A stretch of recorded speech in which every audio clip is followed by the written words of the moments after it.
Section 7.5, comparing two population proportions with confidence.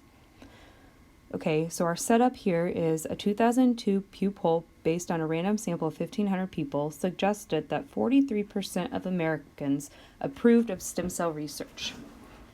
In 2009, they ran a new poll with a different sample of 1,500 people, and from that sample, 58% approved. The question becomes, did the American opinion really change? Maybe. But it also could just be that these two sample proportions are different because the samples use different people. It could just be by chance. So what's important to note here is that although the sample proportions are different, right? These are your P hats. This would be like P1 hat, and this would be like P2 hat. They're sample proportions from two different samples. So even though those are different, it's possible that the population proportions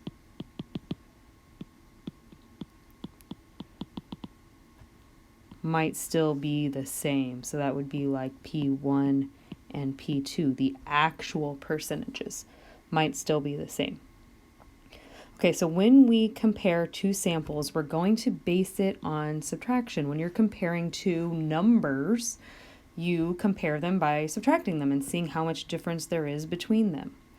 So we will base our comparison of two population proportions on the statistic P1 hat minus P2 hat, right? We can subtract our sample percentages, and we're going to use that to estimate the actual difference between the two percentages. Okay, the basic approach then. We're going to find a confidence interval at the significance level we think best for the difference proportion P1 minus P2.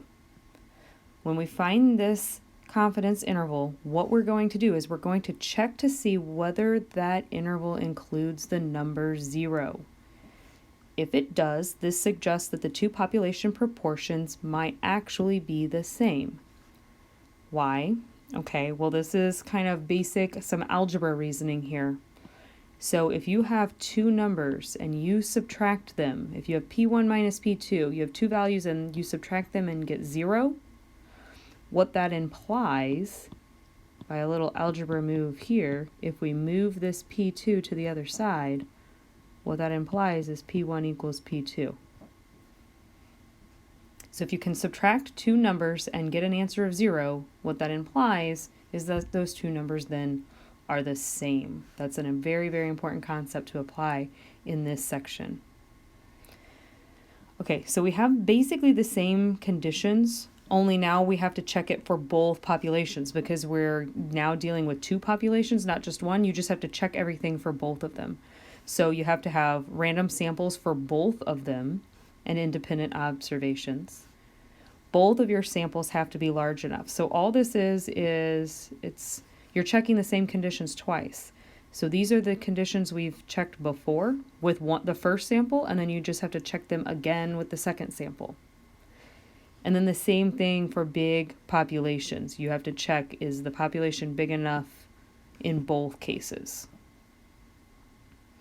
And then number 2 is a little bit different. This one's new, right?